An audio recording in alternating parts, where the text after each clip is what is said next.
محمدا رسول الله. بسم الله الرحمن الرحيم. السلام عليكم ورحمة الله وبركاته. الحمد لله رب العالمين والصلاة والسلام على رسول الله الكريم وعلى آله وصحبه أجمعين وبعد. Saudara-saudariku dimanapun Anda berada, jumpa kembali dalam kajian Madrasah Al-Imam Al-Bukhari. Ini sudah hari ke 22 ya, 22, Masya Allah, udah sebentar lagi ya. Sebentar lagi, biasanya kalau sebentar lagi itu sahabat bukan senang ya, tapi ada perasaan sedih gitu, karena akan kehilangan momentum besar yang memang nggak didapatkan kecuali di Ramadan saja. Sehingga mereka banyak bermohon kepada Allah kalau memungkinkan suasana setiap waktu itu seperti Ramadan, seperti Ramadan, seperti Ramadan. Karena malam Al-Qadar cuma di Ramadan. Pahala dilipat gandakan cuma di Ramadan. Lipat ganda pahalanya itu bukan lipat ganda biasa. Jadi bukan 10 ke 700 ya, tapi langsung dari Allah sendiri yang nilai. Jadi nggak terbatas, bisa 1000 kali lipat, bisa 1.000.000 kali lipat dan sebagainya. Dan ampunan tiap waktu. Jadi kalau di hari-hari biasa ada misalnya waktu pertengahan malam saja atau di penghujung malam. Ada yang sifatnya dengan tempat, ada sifatnya waktu, ada sifatnya tempat, ada sifatnya keadaan. Kalau misalnya waktu, dalam keadaan kita antara azan dengan iqamah, di antara dua Jumat, dua khutbah di Jumat, kemudian di penghujung malam. Kalau tempat misalnya Masjid Al-Haram, Masjid An-Nabawi, atau di masjid. Kalau keadaan misalnya sedang terzalimi, ya sedang resah, sedang berjuang, itu cepat dikabulkannya doa. Tapi Ramadan itu setiap detik. Setiap detik. Jadi 24 jam siang malam Allah berkenan mengabulkan doa, bahkan mengampuni kita, dan hadisnya sahih semua. Ya, termasuk di Al-Bukhari itu ada yang pernah kita bahas sebelumnya. Maka dari itu gunakan seefektif mungkin ya sisa Ramadan ini, kurang lebih 8 hari ke depan, apa-apa yang belum kita capai di hari-hari sebelumnya.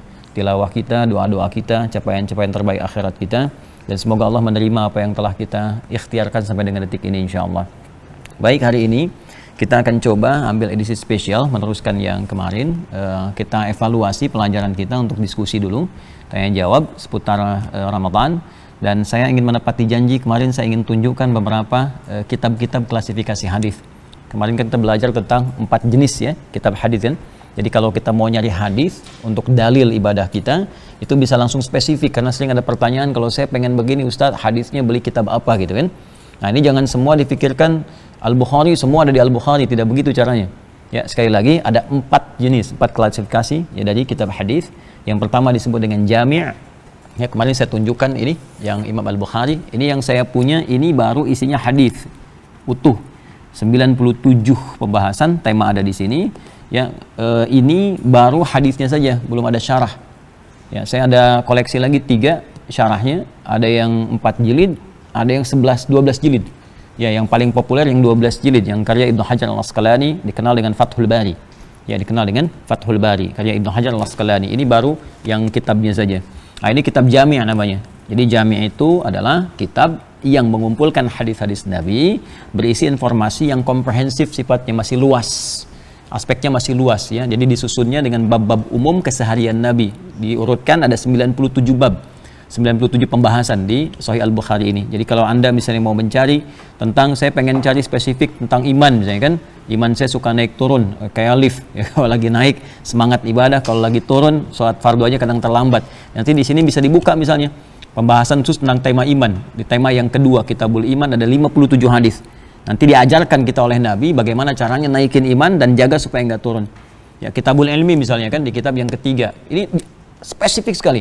Cara belajar bagaimana supaya cepat ingat, tidak mudah lupa. Kemudian juga bagaimana mengatur pola belajar. Sampai Nabi punya majlis untuk ibu-ibu di hari Senin. Ada kapan ngajar para sahabat kan. Nanti ada bab militer, ada bab pemerintahan, ada bab macam-macam. 97. Ini yang paling populer. Karena itu ini disebutnya Sahih Al-Bukhari itu singkatan. Ya, nama lengkapnya Al-Jami' Al-Musnad Al-Mukhtasar, ya Al-Jami' Al-Musnad As-Sahih Al-Mukhtasar min umuri Rasulillah sallallahu alaihi wasallam wa sunanihi wa ayyamihi. Nama lengkapnya itu. Ya, coba diulang. Ya, karena kepanjangan disingkat kan jadi Sahih Al-Bukhari. Tapi nama kitab di dalam bahasa Arab itu bukan nama biasa, bukan hampa makna. Jadi menunjukkan kandungan isinya. Ya, Al-Jami' kitab saya ini isinya luas, temanya luas. Al-Musnad, tapi saya telusuri sumbernya terhubung kepada Nabi. As-sahih saya pastikan validitasnya. Al-mukhtasar ini nggak bertele-tele, isinya cuma hadis. Saya berikan keterangan sedikit kalau ada dari para ulama. Min umuri Rasulullah SAW terhimpun di sini yang bisa saya dapatkan dari semua hal yang terkait dengan Nabi yang mampu saya dapatkan. Ya, wa sunanihi wa ayyamihi, dan kesehariannya selama 24 jam. Jadi ini. Kemudian Imam Al-Bukhari punya murid dan tentunya kan ajalnya terbatas, ya beliau hidup meninggal dunia. Kemudian Al-Imam Muslim muridnya pun menyusun juga ya dengan metode yang sama dengan Al-Bukhari tapi lebih sistematis. Jadi kalau kita mau cari kitab jami yang lebih sistematis juga ya, nah nanti ada yang kedua namanya Sahih Muslim. Yang ini kitabnya. Ya, ini yang ada syarah Imam An-Nawawi, saya punya 9 jilid ya ini. Jadi yang ini teman-teman sekalian diantara tambahannya mengumpulkan apa yang Imam Al-Bukhari juga belum dapatkan karena saat beliau meninggal kan ini masih hidup jadi masih bisa nyari ya. Nah nanti di luar ini saya tidak datangkan ini kalau nggak cukup nanti mejanya. Jadi ini ada nanti kan meninggal, Imam Muslim meninggal, Al-Bukhari meninggal, hadisnya kan masih banyak ya karena keduanya punya keterbatasan, begitu meninggal ada yang belum sempat dikumpulkan maka muncul Imam Al-Hakim dari Naisapur. Nah ini masih wilayah Tantan tuh. Ya, ini kan beliau dari Uzbekistan. Imam Al-Bukhari itu nama aslinya Muhammad. Ingat, bukan Al-Bukhari namanya. Nama aslinya Muhammad bin Ismail, ya, bin Al-Mughirah bin Al-Bardazbah. Karena berasal dari kecamatan Ju'fah, disebut Al-Ju'fi, Kabupaten Bukhara, Al-Bukhari, Provinsi Khorasan, negara Uzbekistan sekarang. Nah, di Arab itu kalau kita ingin menisbatkan kepada tempat, ingin mengenalkan, ini saya nih dari Bukhara, Islam sudah sampai ke tempat saya, maka tidak dikenalkan dengan nama aslinya, dia kenalkan nama daerahnya. Ya, ana Al-Bukhari, saya dari Bukhara, Islam sudah sampai ke tempat saya. Makanya Syekh Nawawi dari Banten mengenalkan ana Nawawi Al-Bantani, ana Yasin Al-Padangi, ana Ahmad Khatib Al-Minangkabawi. Ya, misalnya ini ada Pak Zul ke Mekah, ana Zulkifli Hasan Al-Cipinangi gitu ya, Al-Lampungi boleh ya. Ya, atau nanti ada Pak Taufik Al-Pondok Kelapai gitu ya. Yang paling enak paling nggak enak tuh Jakarta, makanya bilangnya Al-Betawi gitu ya. Nah, itu Ambasador Kazakhstan. Kazakhstan ya, ini Tantan semua ini. Imam Muslim juga, kemudian nanti ada ini Imam At-Tirmidzi. Ini sudah masuk ke bab sunan. Ya, kalau sunan itu kitab hadis yang disusun berdasarkan urutan fikih. Yang tadi saya lengkapi dulu, nanti muncul Imam Al-Hakim dari Naisapur, nah, sehingga dikenal dengan Al-Hakim Naisaburi. Ya, Hakim Naisaburi ini nanti ngarang kitab namanya Al-Mustadrak. Al-Mustadrak itu yang disusulkan. Jadi ketika Imam Al-Bukhari, Imam Muslim wafat, beliau keluarkan metodologinya. Kemudian dari metodologi ini dengan syaratnya, carilah hadis-hadis yang belum ditemukan oleh keduanya. Maka ketika ditemukan, beliau beri nama, dikumpulkan jadi satu kitab, diberi nama Al-Mustadrak, yang disusulkan dengan syarat-syarat ketat pada kedua kitab ini. Kemudian kitab Sunan, nah ini contohnya. Sunan ya. Sunan itu kitab hadis yang disusun berdasarkan tema fikih. Jadi kalau kita ingin mencari kebutuhan fikih, misal saya pengen cari tentang bab wudu, bab sholat, gitu kan, ingin spesifik ke situ, maka jangan cari kitab ini. Ini terlalu umum. Ya, Al-Bukhari Muslim terlalu umum. Ya, jadi persepsi kita kadang-kadang suka salah di masyarakat. Kalau bukan Al-Bukhari Muslim, nggak sahih gitu kan. Nah, itu kurang belajar ilmu hadis. Ya, kurang belajar gitu. Yang dimaksud di sini itu tema umum, masih luas. Ya, jadi kalau kita ingin masuk kepada bab fikih, carinya kitab sunan ya, seperti ini. Ya. Sunan dalam pengertian fikih ya, hadis ya, bukan sunan dalam pengertian umum. Karena nanti ada sunan, ada sultan, itu beda. Di masa-masa sejarah, sunan itu ahli agama, ya sultan itu kemudian penguasa. Jadi sunan dan sultan nanti dibentuk jadi umara dan ulama. Ya, jadi makanya muncul misalnya Sunan Kalijaga, ini kan Sunan Bonang, itu ulamanya. Muncul ke sini Sunan Kalimalang, Kalijodo, macam-macam ya. Itu kalau ulama boleh-boleh saja sebetulnya untuk menunjukkan ulama. Tapi kalau di fikih, di hadis ini menunjukkan kitab hadis yang disusun berdasarkan urutan fikih. Nah, saya ambil contoh misalnya begini. Bab tentang kita mau turun nih ya dari yang tidal ke sujud, ya kan? Sami Allahu liman hamidah, Rabbana wa lakal hamd. Mau sujud misalnya. Mana yang duluan? Telapak tangan atau lutut duluan? Lutut. Ada yang pakai telapak tangan? Telapak tangan. Mau pakai telapak tangan, mau pakai lutut, nggak akan ditemukan di Al-Bukhari. Jadi sampai kiamat kurang 2 hari nggak akan ketemu. Kenapa? Karena tadi masih umum temanya. Ya, belum terjangkau, bukan berarti nggak tahu, boleh jadi kan konsentrasinya ke situ, detailnya, hanya umum saja. Adanya di Abu Daud. Dan yang pakai telapak tangan dengan pakai lutut, itu cuma beda 2 nomor saja. Yang satu dari Wa'il bin Hujar, yang satu dari Abu Hurairah. Jadi boleh keduanya, silahkan mau pakai telapak tangan boleh, lutut boleh, ternyata itu fleksibilitas.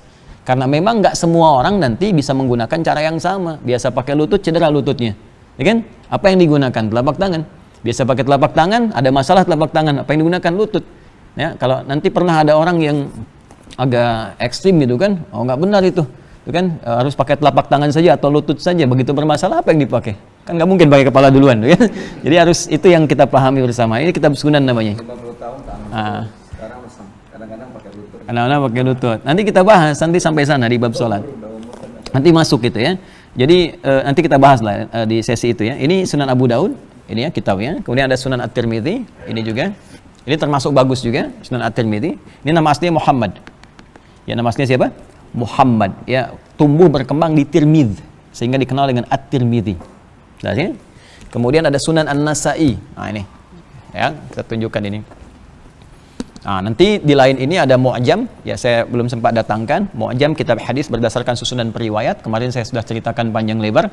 Kalau kita pengen anak kita seperti Ibnu Abbas, saya pengen Sayyidah Aisyah bagaimana kehidupan hariannya, berapa hadis diriwayatkan, maka buka kitab Musnad, di situ ada koleksi-koleksi sahabat Nabi, berapa banyak meriwayatkan hadis. Ya, seperti yang kemarin saya terangkan. Kemudian yang terakhir adalah kitab Mu'jam. Kalau kita ingin nyari tematik dalam hadis, saya pengen nyari tema ini, tema itu, ya, kemudian urutan alfabetisnya seperti apa, nah, itu cari kitab Mu'jam. Yang paling populer kalau Musnad Imam Ahmad, kalau Mu'jam At-Tabrani. Baik, itu janji saya sudah ditepati kemarin. Jadi sekarang mari kita masuk kepada inti bahasan. Izin teman-teman sekalian dimanapun Anda berada, saudara-saudariku, ini pertanyaan yang masuk kepada kita. Ada juga yang semalam, ada yang baru masuk. Nanti kita cair saja diskusi kita. Kita bacakan dari sini dulu. Nanti setelah itu kita buka dari sini. Barangkali teman-teman ada yang mau dikonsultasikan terkait dengan persoalan Ramadan. Nanti kita bahas dengan merujuk kepada hadis-hadis yang bersumber dari Nabi Sallallahu Alaihi Wasallam. Ini saya bacakan dulu, nanti kalau ada yang mau jawab juga boleh ya. Baik. Dari Instagram, bismillahirrahmanirrahim. Dari akun Rifki Mauliansyah. Izin bertanya Ustadz, baik, manakah yang lebih baik, sholat tarawih ba'da isya berjamaah di masjid, apa sholat sendirian di rumah tapi dilakukan tengah malam? Ya, mana yang paling bagus? Ya, sholat berjamaah di masjid, tarawihnya ba'da isya, ataukah dilakukan di rumah tapi sendirian tengah malam? Ya, karena setiap pertengahan bulan Ramadan sampai akhir Ramadan, masjid di tempat saya selalu sepi jamaah karena banyak yang ingin melaksanakan tarawih di rumah sendirian tengah malam. Syukran atas jawabannya. Wah, kira-kira gimana nih? Yang bagus gimana? Di masjid atau di rumah sendirian tengah malam? Dalilnya apa? Nih agama nggak boleh dikira-kira. Nanti kalau agama dikira-kira semua punya pendapat, kan? Kita kembalikan kepada keterangan Nabi Sallallahu Alaihi Wasallam. Ini kita bisa lancak di Al-Bukhari. Di Al-Bukhari ada kitab namanya Fadlu Qiyami Ramadan. Ya, Fadlu Qiyami Ramadan. Di halaman di sini 295 sampai 296. Nomor hadisnya 2010. Itu dari Umar bin Khattab radhiyallahu taala anhu, nanti sampai 2012 dari Sayyidah Aisyah radhiyallahu taala anha. Jadi kalau kita mulai di kitab ke-30 ya posisinya. Jadi ada 97 kitab, 97 tema disebut kitab di Al-Bukhari itu. Setiap tema punya sub tema disebut dengan bab. Nah, ini ada tema terkait dengan siam, puasa, baik itu tarawihnya, itikafnya dan sebagainya. Itu nanti ada di kitab ke-30. Ya, tema ke-30. Setiap babnya nanti ada turunannya. Bab tentang ini nanti kita temukan tentang bab tarawih dan bab keutamaan tentang bangun malam. Nomor hadis 2010 halaman 296 kalau saya tidak keliru di kitab ini. Yuk kita bacakan dulu ya. Kita masuk ke nomor hadis 2012 dulu teman-teman sekalian, karena di sini nanti kronologisnya baru muncul kemudian hadis Umar bin Khattab. Ya ini betul ya. Jadi Al-Imam Al-Bukhari itu kan nggak pernah berjumpa dengan Nabi, ya kan? Beliau belakangan itu kan baru lahir, Nabi sudah meninggal dunia. Dari mana dapat info dari Nabi? Untuk menentukan validitas itu apakah benar dari Nabi, maka perlu dilacak. Beliau terima dari siapa? Dari siapa sampai ke Nabi. Nah, urutan transmisi periwayat ini di ilmu hadis disebut dengan sanad namanya. Informasi yang disampaikan dari Nabi yang disebut matan. Hadis itu mesti memenuhi unsur sanad dan matan, seperti sayap pesawat terbang, ya, sayap burung. Jadi kalau satu cacat dia nggak bisa terbang. Maka kalau nanti bermasalah di sanadnya, hadisnya akan turun kualitas. Ya, yang paling bagus itu nanti punya 5 unsur. Disebut hadis sahih itu punya 5 nanti syaratnya. Mattasala isnaduhu binaqlil adid dhabiti 'anil adid dhabiti min ghairi syudzudin wala illatin qadihah. Harus bersambung semua urutan ini, nggak boleh putus tengah-tengah, nggak boleh hilang satu. Nggak boleh cacat misalnya ada persoalan. Kalau nanti di tengah-tengah hilang nih, kok dari si fulan langsung lompat ke si fulan, beda misalnya 20 tahun nggak pernah ketemu, nanti disebut hadis mu'dhal, bisa turun status. Ada hadis marfu, jadi yang harusnya sahih bisa jadi dhaif nantinya. Ya. Kemudian beda ingatan sedikit saja. kemarin bilang titik, sekarang koma. Itu beda hadis tuh, statusnya turun. Jadi hadisnya nanti dari sahih jadi hasan. Nanti itu terminologinya Imam Tirmidzi. Itu saking ketatnya kualifikasi hadis. Jangan sampai nyampaikan dari Nabi salah informasi. Ya, kayak kemarin kan dari sholat tarawih dengan witir, witirnya hilang kan. Berhenti nyampe sini, cuman tarawihnya aja gitu. Informasi padahal sampai kan. Baik, jadi kalau misalnya kemarin bilangnya titik atau 1 menit kemarin titik sekarang koma, nah itu berubah. Nah, jadi nanti berkurang ingatannya, disebut dengan dobit namanya. Dobit itu kekuatan ingatan. Dan harus terukur, semua sama gitu ya, nggak boleh beda-beda. Nah, itu kalau sedikit kurang jadi hadis hasan.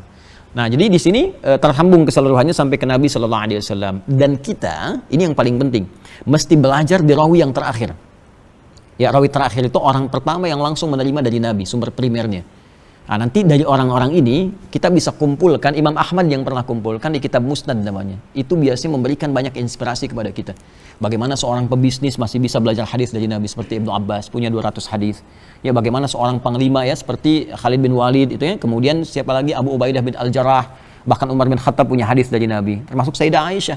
Ini Sayyidah Aisyah itu punya 2010 hadis dari Nabi. Abu Hurairah 3 tahun baru masuk Islam punya 7.000 hadis. Ya, bagaimana visinya? Beliau menyimpulkan, karena Abu Hurairah itu asal namanya Abdus Syams asalnya. Jadi penyembah Majusi, nggak puas di Majusi masuk Kristen, bingung di Kristen, ada info dari orang-orang, ada Nabi di Madinah, datang ke Madinah, melihat akhlak Nabi, keterangan Nabi, meyakinkan masuk Islam. Begitu menemukan keyakinan dari beliau, ya, karena di Islam itu tidak dipaksa, nggak boleh paksa orang, baik dengan cara halus apalagi kasar. Jadi begitu menemukan keyakinan itu, masuk Islam, ganti nama jadi Abdurrahman. Ya, Abdurrahman. Nah, lihat visinya. Beliau memberikan satu gambaran kepada kita, saya ini terlambat. Karena saat masuk Islam, Nabi sudah usia 60 tahun. Tahun 7 Hijrah, 3 tahun lagi meninggal. Ya, karena melihat Nabi sudah sepuh, beliau menyimpulkan saya terlambat keduluan oleh orang lain. Karena saya terlambat, maka saya harus tingkatkan 2 kali lipat, 3 kali lipat dibandingkan teman-teman yang lain untuk belajar kepada Nabi SAW. Jadi ditingkatkan semangatnya. Kalau yang lain nunggu di majlis Nabi, beliau nunggu di depan rumah Nabi. Kemana Nabi pergi diikutin gitu. Sehingga 3 tahun ini efektif bisa mengumpulkan hadis lebih banyak dibandingkan dengan yang lain. Persis seperti anak 5 tahun fokus belajar Quran, anak 50 tahun atau orang 50 tahun banyak pekerjaan yang lain. Sehingga anak 5 tahun misalnya bisa hafal 30 juz. Ya, nah ini dimanfaatkan betul. Nah, ini gambaran kepada kita kalau tidak ada terlambat dalam belajar agama. Ya, kapanpun keadaan kita ada itu, tingkatkan lagi semangatnya, tingkatkan sebagai bekal kita untuk kembali pada Allah Subhanahu wa taala. Yang kedua, Abu Hurairah itu punya keunggulan cepat mempraktekkan. Jadi kalau kata Nabi A, seketika dipraktekkan. Kata Nabi, sayangi jangan hanya manusia, pada hewan, pada tumbuhan, itu dipraktekkan. Begitu pulang ketemu anak kucing kecil, liar. Anak kucing kecil liar dalam bahasa Arab disebut Hurairah. Ya, kucing besarnya disebut Hurrah. Begitu menemukan anak kucing kecil liar, nggak ketemu induknya, dia bawa, dia masukkan ke jubahnya, malam dia selimuti, lapar dia suapi, begitu kemudian jalan, ketemu Nabi, keluarlah anak kucing kecil dari jubahnya. Begitu keluar mengeong, kata Nabi, anta Abu Hurairah. Kamu bapaknya anak kucing kecil karena kamu perhatian terhadap anak kucing seperti seorang ayah kepada anaknya. Nah, itu ya, itu dia kisahnya kenapa disebut dengan Abu Hurairah. Belum ada Ummu Hurairah tuh ya. Kalau di rumah mau ada yang perempuan boleh. Nah, ini Sayyidah Aisyah inspirasinya, ini seorang yang sangat gesit, ya, rajin belajar, gesit dan pengajar setelah itu. Jadi nggak ada hambatan di Islam, perempuan boleh ngajar. Istri Nabi ini sepeninggal Nabi ngajar. Ya, dan punya hijab gitu. Jadi nanti sahabat belajar dan beliau meriwayatkan dari Nabi 2010 hadis. Di antara hadis yang diriwayatkan beliau itu kebanyakan aktivitas Nabi di dalam rumah. Makanya hikmahnya kenapa Allah memberikan ilham wahyu kepada Nabi Muhammad dalam mimpinya menikahi Sayyidah Aisyah, kan? Salah satunya untuk disiapkan menjadi kader yang menyampaikan risalah sepeninggal Nabi. Karena kecerdasannya, kuat ingatan, nalarnya tajam. Karena itu sepeninggal Nabi itu langsung jadi dosen para sahabat yang pengen nerima hadis macam-macam. Gak ada orang bisa meriwayatkan di rumah Nabi. Siapa yang bisa meriwayatkan cara makan Nabi, cara mandi Nabi dan sebagainya selain istrinya, keluarganya. Itu diantara hikmahnya. Nah, ini akan meriwayatkan kepada kita tentang bagaimana Nabi sholat malamnya dan kejadian apa yang menimpa pertanyaan tadi ini. Kita bisa jawab. Teruskan.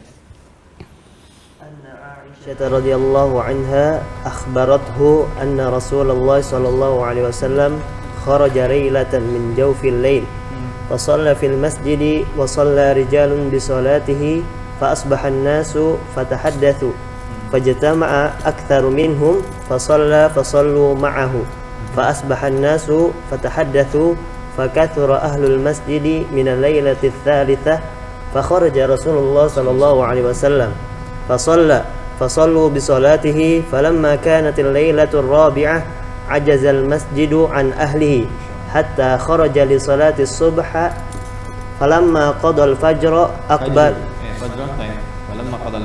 فلما قضى الفجر أقبل على الناس فتشهد ثم قال أما بعد فإنه لم يخف علي مكانكم ولكني خشيت أن تفرض عليكم فتعجزوا عنها فتوفي رسول الله صلى الله عليه وسلم والأمر على ذلك. Pertanyaan ini yang tadi ditanyakan, mana yang lebih baik, sholat di rumah tengah malam ataukah di masjid berjamaah? 15 abad yang lalu pertanyaan yang sama pernah disampaikan ya oleh seorang bernama Urwah radhiyallahu taala anhu ya kepada Sayyidah Aisyah. Aisyah kemudian jawab. Jadi tadi yang saya sampaikan, sepeninggal Nabi sallallahu alaihi wasallam, Sayyidah Aisyah ngajar kan di bagian rumahnya, kemudian dikasih hijab, sahabat-sahabat terima hadis. Ya persis seperti inilah, terus disampaikan kemudian oleh Sayyidah Aisyah sebuah kisah. Apa kata beliau tadi yang disampaikan, saya persingkat ya. Jadi anna Rasulullah sallallahu alaihi wasallam kharaja lailatan min jawfil lail. Kebiasaan Nabi itu kalau beliau masuk malam-malam Ramadan itu beliau tunaikan ya salat tarawihnya di pertengahan malam. Ya tengah-tengah malam gitu. Itu supaya lebih mendekat ke arah subuhnya dan supaya maksimal untuk ibadah. Karena biasanya kalau tengah-tengah malam itu di Quran surah Al-Muzammil ya surah ke-73 di ayat yang ke-6. Itu ada redaksi begini dari Al-Quran, inna nasyi'atal laili hiya asyaddu wat'aw wa aqwamu qila. Bangun malam itu lebih menggugah kepada jiwa dan memberikan sentuhan kepada hati lebih dalam. Karena suasananya lebih sedikit dari gangguan. Ya, kalau kita misalnya sholat kayak gini siang kan bunyi ini kedengaran, itu kedengaran, ya, semua serba terlihat dan sebagainya. Malam itu suasananya beda. Ada keheningan, ada kehusyuan ya. Jadi dulu kebanyakan orang bangkit di malam harinya untuk menunaikan sholat dan ini nanti dibiasakan di malam Ramadan termasuk bangkit lagi malam hari. Nah cuma dulu kebiasaan Nabi sholat Isya istirahat, malamnya kemudian dibangun, dimaksimalin. Nah beliau kemudian setiap pertengahan malam itu ke masjid. Karena kan ini rumah Nabi kan begini, yang sekarang kalau Raudah kan, ini Raudah ya, di Raudah itu ada mimbar Nabi, kemudian di sini adalah kamar Nabi, di sini ruang yang ini kosong. Ya, ini yang karpet hijau dulu. Nah, kemudian yang karpet merah, ada merah ke sini, ada manik-manik di atasnya itu. Itu ukuran masjid Nabi di zaman Nabi SAW, cuman segitu. Selebihnya Madinah. Jadi yang sekarang Masjid Nabawi itu Madinah di masa Nabi. Madinah itu cuman segitu. Jadi kalau kita ke Kuba sekarang gitu kan, sholat 2 rakaat ke kiblatain, itu belum Madinah. Sekarang lebih luas. Jadi Madinah itu dulu cuman sekitaran Masjid Nabawi saja. Segitu. Nah, terus Masjid Nabinya, ya itulah yang ada lampu-lampu itu yang sekarang nggak ikut dirombak, nggak direnov. Ya, sekarang karpetnya diijauin semua. Dulu yang luarnya itu merah, yang raudhahnya hijau. Sekarang hijau semua. Ya, nanti insya Allah yang belum berangkat bisa disegerakan oleh Allah ya. Nah, dia cukup dengan amin, nabung siapin ya. Nah, jadi di sini ini wilayah Masjid Nabi. Nanti di sini ada misalnya sini ada rumah Nabi SAW dengan Sayyidah Aisyah, nanti ini rumahnya Sayyidah Fatimah dengan Ali bin Abi Thalib, ini ada istri-istri Nabi di sebelah sini, nanti ada malaikat Jibril kalau datang, ada babu Jibril yang keluar dari Baqi, ya, nanti ada rumahnya Umar bin Khattab di sebelah sini, nanti kalau ke sana saya tunjukin satu-satu biasanya, saya tunjukin, nanti jadi kita tahu suasananya bagaimana tempo dulu itu. Nah dari sini, Nabi kalau ke masjid tinggal keluar, buka pintu rumah, keluar masjid kayak gini lah, ya, turun, dibuka. Nah itu tiap malam Ramadan, malam pertama beliau keluar, sholat. Orang ngelihat, oh Nabi sholat, jadi banyak gitu kan. Nah, jadi jangankan Nabi lah, sekarang aja kalau ada ulama besar malam keluar, orang ikut keluar kan, lihat gitu. Nah ini Nabi keluar, orang ikut. Malam kedua lebih banyak, bahkan infonya itu nyebar langsung. Padahal belum ada yang seperti sekarang gitu kan, media sosial dan sebagainya itu ke kabilah lain datang, suku yang lain ikut datang ke masjid, sehingga malam ketiga itu masjid sudah nggak nampung. Di sini nggak disebutkan ajazal masjid an ahlihi, jadi masjidnya sudah nggak mampu nampung lagi, orang banyak keluar. Maka Nabi kemudian malam keempatnya nggak keluar, memutuskan dalam rumah saja. Ya, kemudian orang-orang udah nunggu, udah rame. Bahkan nanti di riwayat lain ada yang ngasih tanda ke Nabi dengan melemparkan kerikil-kerikil gitu ya. keluar enggak gitu. Nah, sampai subuhnya lalu Nabi keluar menjelang salat subuh. Kemudian setelah itu dikisahkan di sini, begitu selesai kemudian beliau keluar, selesai salat subuh itu, lalu beliau bangun, ngadap ke jamaah nyampaikan, amma ba'du ya, terus bersyahadat, lalu beliau menyampaikan, aku tidak keluar malam tadi ya, kalau dalam redaksi hadisnya sih kita katakan amma ba'du fa innahu lam yakhaf alayya makanukum walakinni khasyitu an tuftaradu alaikum ya. Saya ini tadi malam enggak keluar, bukan enggak pengen keluar, tapi saya ini mengerti bagaimana Allah memberikan penilaian kepada kita.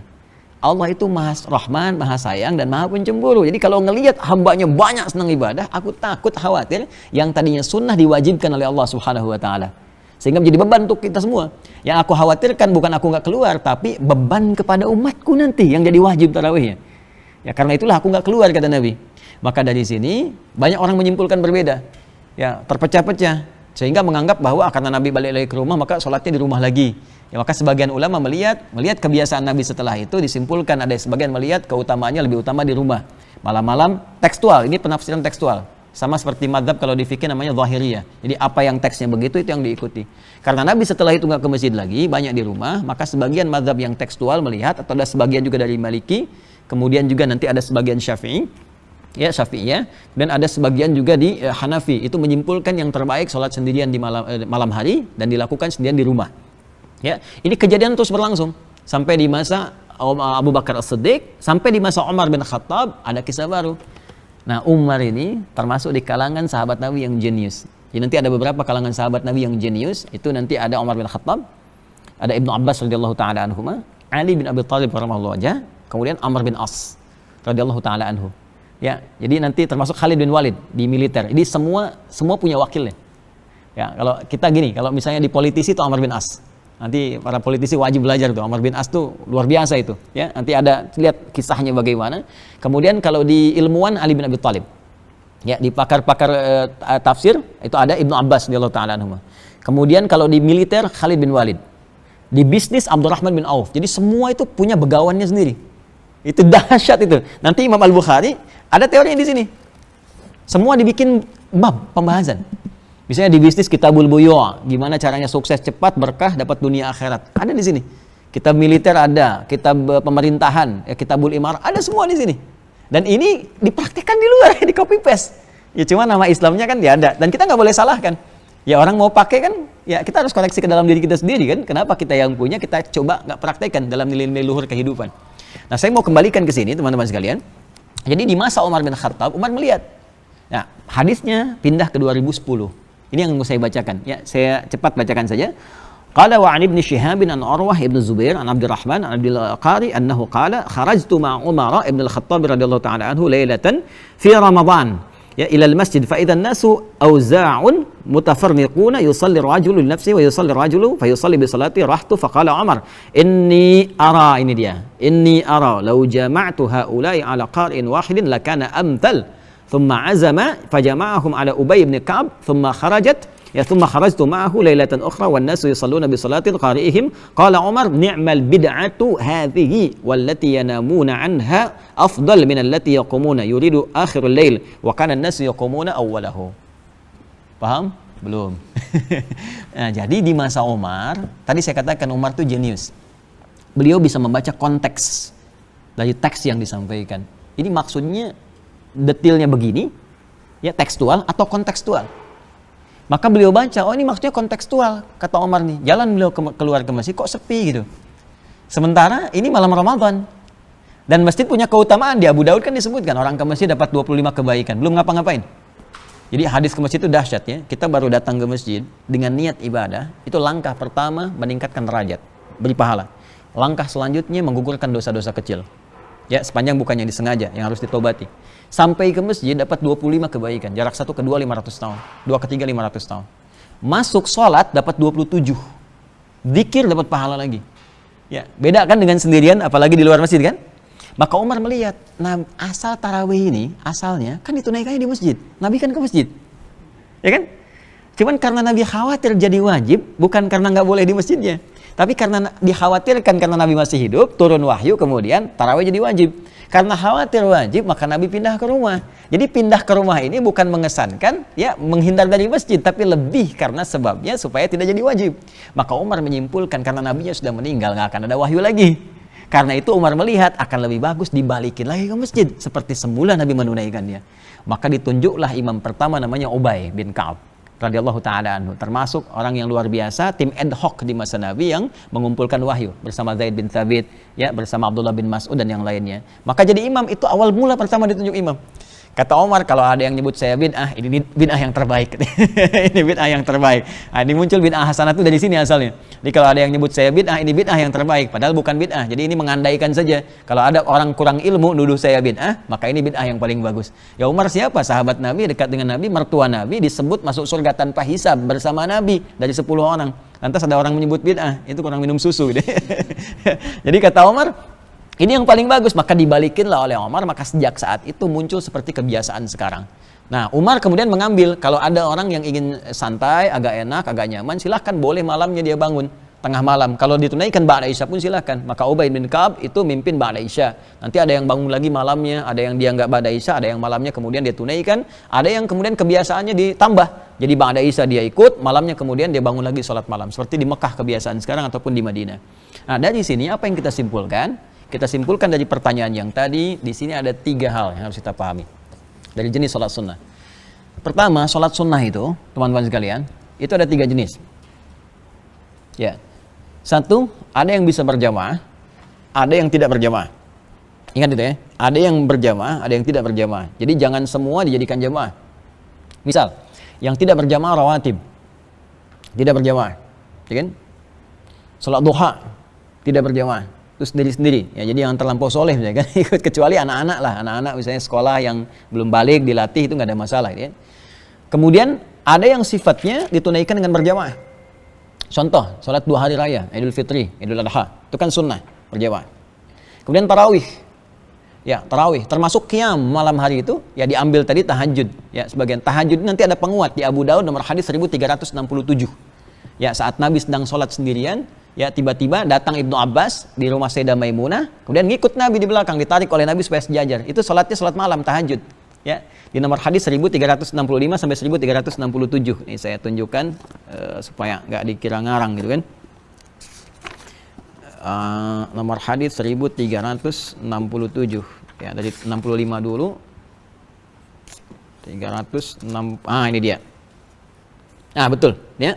Nah, ini 65 di sini, 67 di sini, 1367. Jadi di sini dikisahkan ya teman-teman sekalian, nanti Nabi SAW menginap di rumahnya Sayyidah Maimunah, kemudian Ibnu Abbas ikut di situ. Ini hadis tentang doa bangun tidur, bagaimana dari Nabi bangun sampai Nabi tahajud.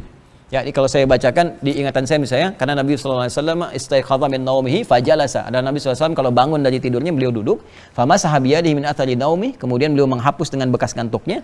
Jadi kalau bangun tidur jangan langsung beraktivitas. Sunnah nabinya hilangkan dulu ngantuknya, jangan dulu baca doa. Ingat, baca doa dalam keadaan ngantuk, apa yang dipahami dari baca doanya? Tiba-tiba baru alhamdulillah plak tiduran lagi, bangun jam 7 gitu kan. Jadi hilangin dulu ngantuknya. Setelah itu baca 10 ayat terakhir di surah Ali Imran, baca doa bangun tidur, kemudian dhahaba ila syinin mu'allaqah, pergi ke tempat tertutup berwudu, lalu menunaikan salat. Disitulah datang Ibnu Abbas. Ya, jadi begitu datang, beliau menyampaikan, saya salat di samping Nabi, ditarik oleh Nabi sejajar, lalu Nabi salat 2 rakaat, 2 rakaat, 2 rakaat, kemudian 2 rakaat sampai witir 1. Ini yang asalnya salat malam formulasi 2-2-2-2 ujungnya 1 atau 3. Asalnya di sini di Abu Daud. Ya, kalau yang formulasi 4-4-3, ya 4-4-3 yang Manchester City kemarin ngalahin apa? Chelsea ya. itu di Al-Bukhari, riwayat Sayyidah Aisyah. Adalah Nabi sallallahu alaihi wasallam kalau di rumahku, di rumah Sayyidah Aisyah bersama Sayyidah Aisyah itu salatnya 4 kemudian 3. Kalau di rumah Sayyidah Maimunah 2 kemudian 1. Ini petunjuk kepada kita kalau jadi imam lihat makmumnya. Ya, kalau makmumnya misalnya nyantai, enak, biasa, ya silahkan 2-2, ya kan? Tapi kalau makmumnya misalnya punya kekuatan atau ada dalam kondisi yang buru-buru atau bagaimana, bisa 4-4-3, nggak ada masalah, senyamannya di situ, ya. Baik, yang salah yang tidak, belum tentu salat, karena belum tentu salah karena sunnah. Sunnah itu boleh dikerjakan kalau uzur yang nggak berdosa, gitu kan? Hati-hati itu di fikih, jangan sampai keliru, ya. Jadi ini asalnya. Jadi yang pertama, ada yang boleh berjamaah, ada yang tidak. Jadi ini dalil tarawih boleh jamaah, tahajud boleh jamaah. Walaupun tahajud nanti ada detil. Ada yang mengatakan kata ulama asal tahajud itu sendirian. Kalaupun berjamaah ada 2 hikmahnya. 1, mendidik keluarga terdekat ya untuk meningkatkan ketakwaan pada Allah seperti ngajar anak-anak tadi dan sebagainya. Di rumah suami jadi imam buat istri, buat anak-anak ya. Atau yang kedua, ingin menambah kehusyuan dengan hadirnya seorang ulama, syekh atau imam yang bagus untuk dibacakan, mengembalikan kekuatan kita dekat dengan Allah. Nah, ini di hari-hari Ramadan yang dibiasakan di Mekah juga bangun lagi malamnya, di Madinah begitu. Jadi ini yang pertama, sifat jamaah dan tidak. Yang kedua, ada yang ditunaikan di rumah yang utama, ada yang ditunaikan misalnya di masjid yang utama, dan ada yang khusus di lapangan. Ya, baik. Jadi yang di rumah itu umumnya sholat-sholat yang ditunaikan dengan tidak berjamaah pada umumnya.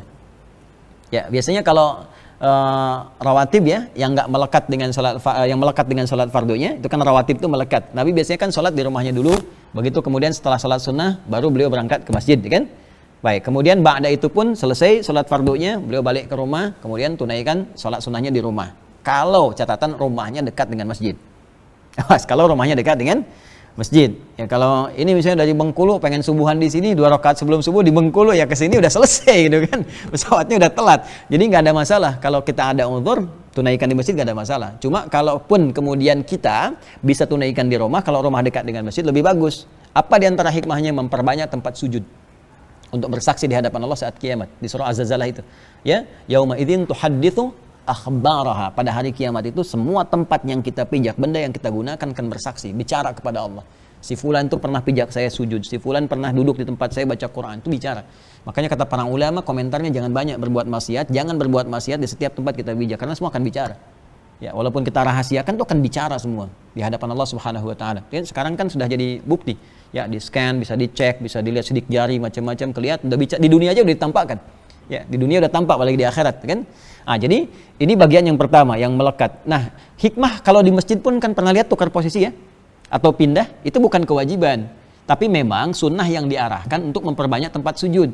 Makanya ada yang geser, gitu kan? Dan nggak harus tukar posisi, ya, nggak harus tukar posisi, gitu kan? Di PAW pergantian antar waktu sholat. Jadi nggak harus begitu, maju dikit nggak apa-apa. Yang penting tempat sujudnya berpindah. Jadi nggak harus paksa orang lagi zikir begini, Pak, tukeran Pak, jangan ganggu orang gitu. Biarin aja orang zikir. Nah ini butuh ilmu juga, kadang-kadang orang pahamnya harus tukeran. Orang lagi zikir, lagi baca Quran disuruh pindah kan, nah itu jadi salah gitu.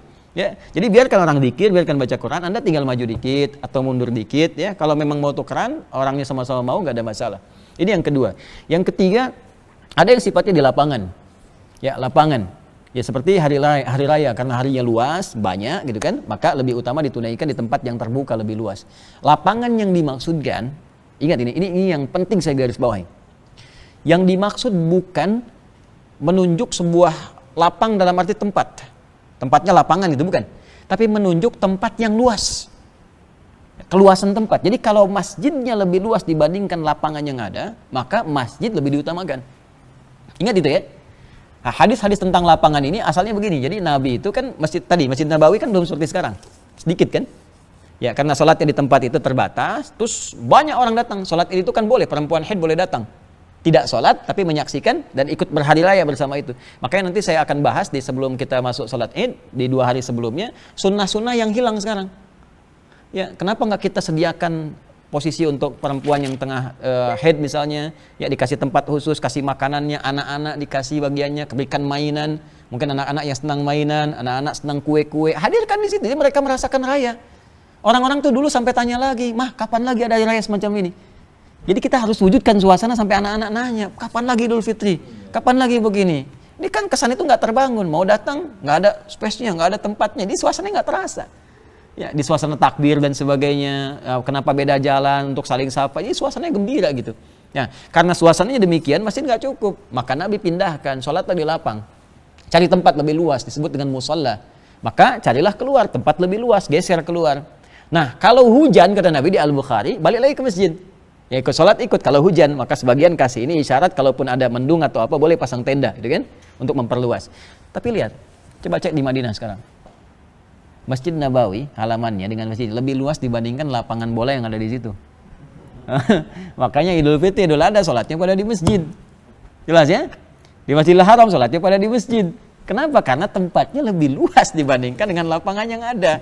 Nah ini yang tidak melulu harus tekstual. Jadi ada di sebagian tempat kalau nggak di lapangan nggak sunnah ini kan ya. Padahal masjid halamannya alisan nih ke depan lebih luas dibandingkan dengan lapangan depan. Ada lapangan pingpong, ada lapangan bulu tangkis. Ini halaman lebih luas. Maka kalau sudah ada keluasan di masjid dengan areanya lebih luas, maka itu diutamakan dibandingkan dengan ke lapangan yang lebih sempit. Jelas ya? Baik. Nah dari sini kita simpulkan pertanyaan tadi baru kita jawab. Saya bisa jawab dengan cepat tadi itu begini. Tapi saya ingin tunjukkan kami belajarnya begini. Ya jadi dalil sini, ambil sini, kumpulkan semua, baru dirumuskan jadi satu, baru keluarlah produk dalil. Jadi fikih itu produknya. Untuk merumuskan itu ada ilmu, ada usul fikih, ada qawaid fikih, ada dasar bahasa dan sebagainya, baru keluar ini. Maka apa jawaban dari pertanyaan ini? Jawabannya kalau bisa dilangsungkan di masjid dengan berjamaah, dengan konsepsi seperti sekarang di Masjid Nabawi, di Madinah, ya ataupun di Mekah atau seperti kita sekarang di sini, itu lebih bagus karena pahala lebih banyak didapatkan. Ya, pahala ke masjid, pahala intikaf, pahala bagus malam harinya sholat, kan? Dan berjamaah sifatnya pahala meningkat lebih. Tapi kalau misalnya ada hajat-hajat spesifik atau kondisi di masjid tidak kondusif seperti terlalu cepatnya bacaan yang tidak sesuai standar, Ya, standar paling cepat. Boleh cepat, namanya hadar. Ya, jadi ada 3 jenis metode cara bacaan Quran di tajwid. 1 hadar, kedua tawassut, ketiga tiwal. Hadar itu menjadikan semua mad itu 2 harakat. 2 harakat itu 1 detik. Kalau saya sekarang ngajarnya pakai detik. Ya, kalau harokat orang tanya, 2 harokat tuh misalnya pakai doma, pakai fathah gitu. Maksudnya panjang. 2 harokat tuh harokat yang begini, tambah 1 lagi. Jadi panjang. Kalau 4 harokat, harokatnya 4 jadi lebih panjang. Begitu saya hitung ketukan, ternyata detik yang paling enak. 2 harokat itu 1 detik. Jadi kalau 4 harokat misalnya itu 2 detik. 6 harokat 3 detik. Jadi kalau kita baca Bismillahirrahmanirrahim ke Alhamdulillahirrabbilalamin, jedaknya misalnya 2 harokat cuma 1 detik. Bismillahirrahmanirrahim. Alhamdulillahirrabbilalamin. Ya, kalau kita mau jadikan 4 harakat, maka 2 detik. Bismillahirrahmanirrahim. Ya, Alhamdulillahirabbilalamin. Nah, 2. Ya, 6 harakat 3 detik. Nah, jadi kalau kita mau ambil yang paling standar, hadar cepat namanya, jadikan semua bacaan madnya yang panjang-panjang semua cukup 1 detik saja, kecuali mad wajib muttasil. Mad wajib muttasil itu yang ada huruf hamzah di 1 kalimat seperti ulaika, maka jadikan 5 atau 6 harakat. Itu saja. Ya, saya baca misalnya Al-Fatihah ya. Kalau kita mau jadikan cepat kurang lebih begini. Bismillahirrahmanirrahim. Alhamdulillahirabbilalamin. Arrahmanirrahim. Maliki yaumiddin. Disambung wasal boleh. Bismillahirrahmanirrahim. Alhamdulillahirabbilalamin. Arrahmanirrahim. Maliki yaumiddin. Iyyaka na'budu wa iyyaka nasta'in. Ya, dan harus tertib. Tertib itu jangan yang 1 detik, yang 2 detik. Bismillahirrahmanirrahim. Alhamdulillahirabbilalamin. Arrahmanirrahim. Maliki yaumiddin. Nah, itu enggak boleh. Ya, harus tertib. Nah, kalau hadarnya sebatas itu enggak ada masalah. Ya, mad jaiz bisa dibaca 2 harakat. Walladzina yu'minuna bima unzila ilaika wa ma unzila min qablik wa bil akhirati hum yuqinun. Ya, karena wajib muttasil baca 5 harakat atau 6 harakat. Ulaika ala hudam mir rabbihim wa ulaika humul muflihun. Boleh. Jadi dapat ayatnya lebih banyak. Jadi ini ada yang keliru nih. Sekarang kebanyakan imam rata-rata itu ngejar lagu. Lagunya dibanyakin, yang dibaca ayat cuma 1. Sementara pahala itu yang dikejar setiap huruf kan 10. Makanya imam dulu lagu nggak bagus-bagus nggak apa-apa, yang penting sesuai tajwid, ayat dibanyakin. Yang sekarang lagu dikejar, ayatnya dikit. Jadi pahalanya dapat dikit, lagunya yang banyak. Ya. Nah, jadi makanya kalau mau pakai hadar, boleh. Kalau di luar standar itu yang bahaya. Ya. Amin. Allahu Akbar. Jadi 23 rakaat 7 menit. Anda bisa kebayang nggak orang 11 rakaat 1 jam, ini 23 rakaat 7 menit, itu dari mana datangnya gitu ya. Nah, ini yang banyak disoal kemudian. Jelas ya, jadi kalau di masjid kondisinya seperti itu, maka kita pelan-pelan. Jangan bersikap jelek dulu, kan? Jangan langsung udah sempulkan, ini begini, tak. Ini orang belum tahu. Kalau belum tahu diberitahu, bukan dimarahi. Fikirnya begitu, orang belum tahu diberitahu. Maaf, kalau ada tetangga muslim dia, saya tanya sedikit ya, ada tetangga muslim, nggak pernah mau ke masjid. Padahal dia mampu, jaraknya cuma 5 meter dari masjid, nggak pernah mau ke masjid. Apa hukumnya? Kalau nggak tahu katakan wallahu a'lam. Apa hukumnya? Ada yang bilang bakar rumahnya, kan disiapkan. Kan begitu, hukumnya ajak dia ke masjid. Fikih dakwah didahulukan. Ya, sebelum masuk ke fikih muamalah, dakwah dulu. Karena mungkin dia belum tahu. Ya, Nabi itu ngasih bahasa majas kiasan. Orang nggak ke masjid, ya kan? Kemudian tetangga masjid nggak ke masjid, seperti suasana terbakar rumahnya, kan? Lebih baik dibakar rumahnya. Maksudnya apa? Kepanasan. Panas itu maksudnya apa? Dia kan dengar orang sholat, dia kan dengar ini. Harusnya ada gejolak dalam jiwa dia. Tapi nggak ke masjid. Apa yang menjadikan dia ke masjid? Bantu dia supaya ke masjid, dakwahi. Kalau saya dulu pernah praktekkan waktu di Lebak Bulus, ada informasi demikian, saya bilang gampang itu caranya. Nanti antum hari Sabtu setelah sholat subuh, ya kunjungi beliau. Sebelumnya beli buah dulu. Ya, datang ke situ. Begitu dipraktekkan datang. Assalamualaikum Pak. Aduh Pak, mohon maaf. Saya kira sakit tadi nggak ada di masjid. Dia saya bawain buah, dia kan ngobrol. Wah itu duhurnya ke masjid. Ya, asarnya ke masjid. Itu akhirnya 5 waktu ke masjid. Gara-gara buah tuh. Ya, datang kunjungin. Ya, saya kira antum sakit gak ada di masjid gitu kan, tengok kan, oh iya ada uzur, nggak pernah ke masjid tuh. Jadi besoknya ke masjid dia, datang lagi ke masjid. Nah itu kan satu cara gitu. Ada sesuatu yang elok kadang-kadang lebih didahulukan dibandingkan hukum yang lain. Jadi kembali menjawab yang tadi, didahulukan di masjid lebih utama. Ya, kalau Anda bisa menghidupkan, karena ini kan sepi nih, berarti kosong kan. Kalau teman kita ini bisa menghidupkan ke masjid dan banyak orang datang, dia dapat pahala lebih. Karena dia menginisiasi, dan kalau ada orang datang lebih banyak lagi, maka dia dapat pahala dari orang-orang yang mengerjakan tanpa dikurangi sedikit pun. Hadisnya sahih, 2 kalimat, man sanna fil islami sunnatan hasanatan falahu ajruha mithla ajri fa'ilha min ghairi an yanqusa min syai'. Siapa yang memfasilitasi kebaikan dan dikerjakan kebaikan itu oleh orang lain, maka dia dapat bagian kebaikan itu tanpa dikurangi sedikit pun. Ya, kalau sekarang kalau saya suka bilang sesuai porsinya. Kalau ada pejabat misalnya bikin cuma tanda tangan aja. Ya, sholat berjamaah, waktunya sholat berjamaah, kan? Sholat dan diedarkan tuh, dipraktikkan, itu modal tanda tangan, dapat pahala dari orang sholat tanpa dikurangi sedikit pun. Ya, tapi dia tetap sholat, dia dapat pahala, dia nggak sholat ya, sama aja dosa gitu kan.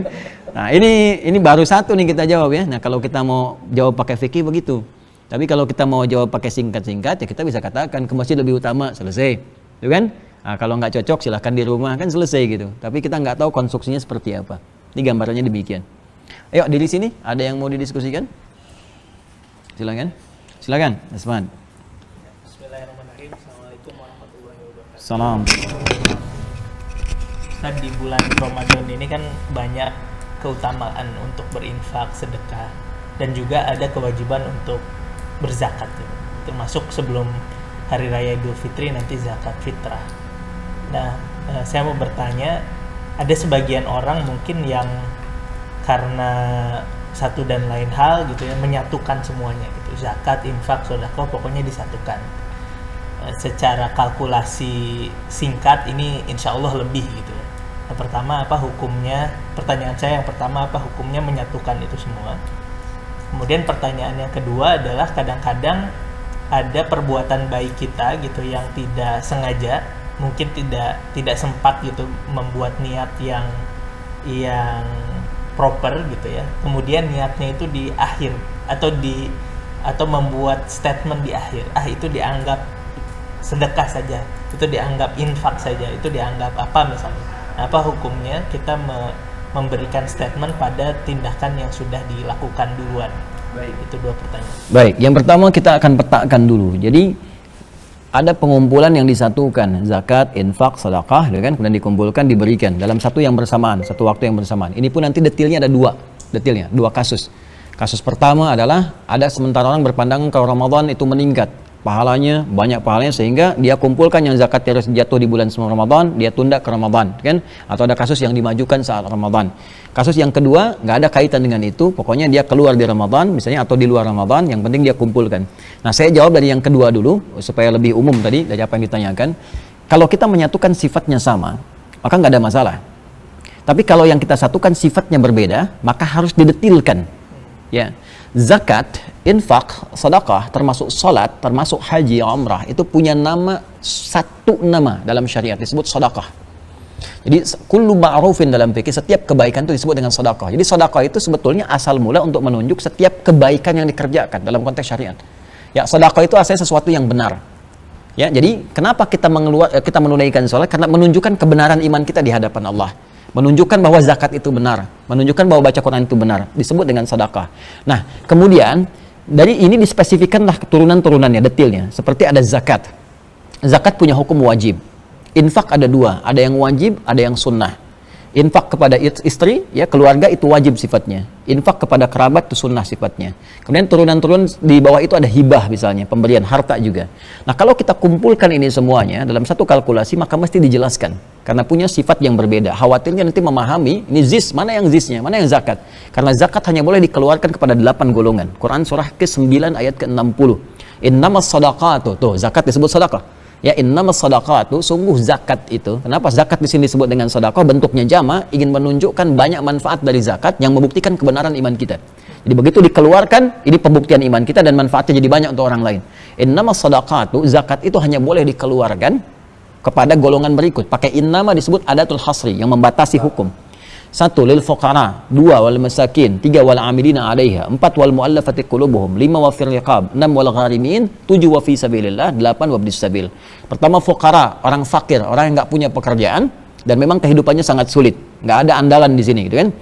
Maka ini golongan pertama diutamakan. Kedua miskin, miskin punya pekerjaan tapi penghasilannya nggak mencukupi kebutuhan dia, kebutuhan pokoknya. Kemudian amilin 'alaiha, ingat bukan amilin tapi amilin 'alaiha, ada alanya. Ala itu menunjukkan tarkiz, khusus, spesifik, spesialis. Jadi ada orang memang pekerjaannya ngelola zakat. Kayak sekarang orang bazis, kan, basnas dan sebagainya. Dia meninggalkan pekerjaan yang lain untuk fokus ngurus itu. Sehingga tidak ada pendapatan dari yang lain. Maka itu boleh diberikan zakat dan digaji sesuai UMR. Itu bisa. Diambil keluar dari situ, ya, dikeluarkan. Kemudian wal muallafati qulubuhum. Maaf saya tegaskan lagi ya. Ala itu tadi wal amilin 'alaiha ke situ. Jadi bukan orang nyambi.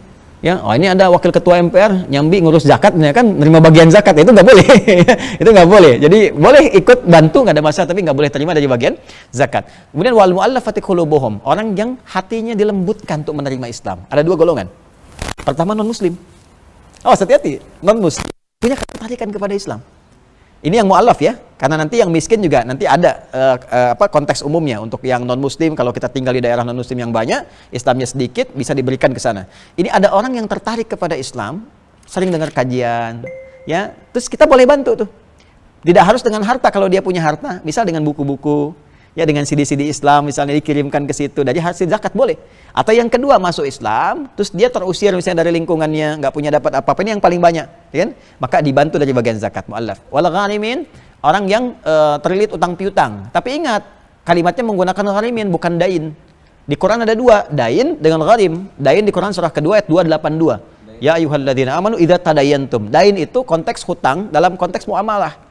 Ya, seperti kredit motor, kredit rumah gitu kan, utang piutang ini. Nah, itu nggak boleh bayar zakat tuh kredit motor. Ya, bayar zakat tuh kredit rumah ini nggak boleh. Ya, gharim itu adalah utang yang dihasilkan dari dedikasi terhadap suatu nilai kebaikan, khususnya pada nilai-nilai syariat atau konteks universal yang luas. Bangun madrasah, tadinya punya kesuksesan di pekerjaan, terus dia support untuk bangun madrasah, support bangun sekolah misalnya. Tiba kemudian ini belum jadi, bisnisnya bangkrut, ada ujian. Terus malah dia terlilit utang piutang misalnya. Nah, ini boleh disupport dari zakat, ya, untuk melunasi utang-utangnya, ya, atau membantu bagaimana utangnya bisa diringankan. Itu boleh, ya. Kemudian wafir riqab, ini sudah nggak ada. Ya, itu dulu masih ada perbudakan di zaman Nabi sallallahu alaihi wasallam, maka dibantu lewat zakat itu supaya merdeka. Ingat ya, justru Islam datang itu untuk memerdekakan perbudakan, bukan untuk melegalkan. Makanya di Islam ada syariat nikahi budak supaya ketika dinikahi itu nanti anaknya naik status jadi orang bebas, ya, orang merdeka. Dulu kan di Eropa banyak perbudakan dan sebagainya. Islam datang meluruskan itu, jangan ada perbudakan.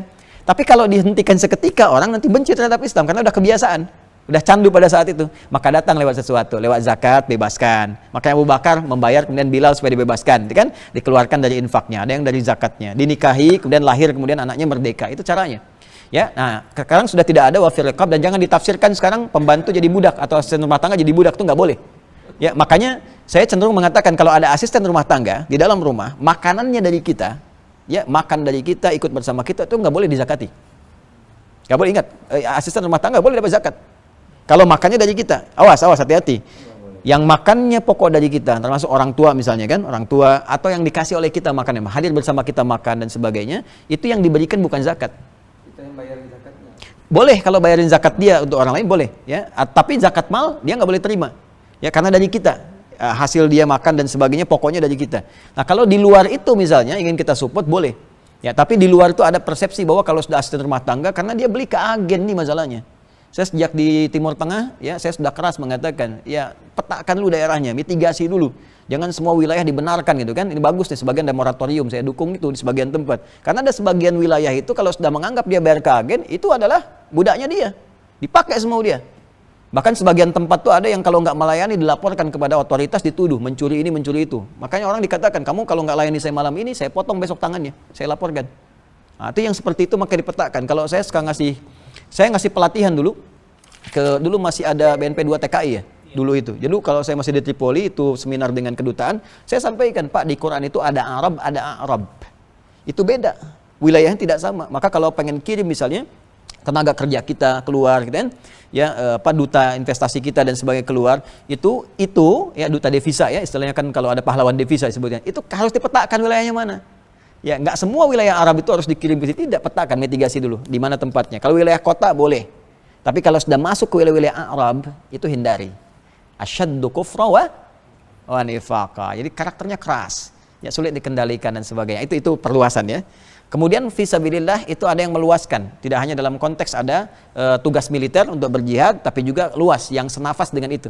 Seperti Quran surah 9 ayat 122 yang belajar di luar, ya, anak-anak kita yang belajar yang kuliah, khususnya yang belajar agama dan sebagainya, itu boleh kasih beasiswa. Ya, dari zakat. Boleh, Bazdas boleh keluarkan. Boleh. Sah, Bazdas boleh keluar. Itu ayatnya kan senafas, turun untuk bisa memberikan hukum sama dengan orang berjihad tatkala tidak ada tuntutan militer, tuntutan perang.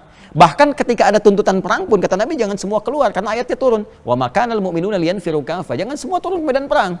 Nanti kena resiko semua. Falaula nafara min kulli firqatin minhum ta'ifatun yatafaqahu fid din, ta'ifatun la yatafaqahu fid din.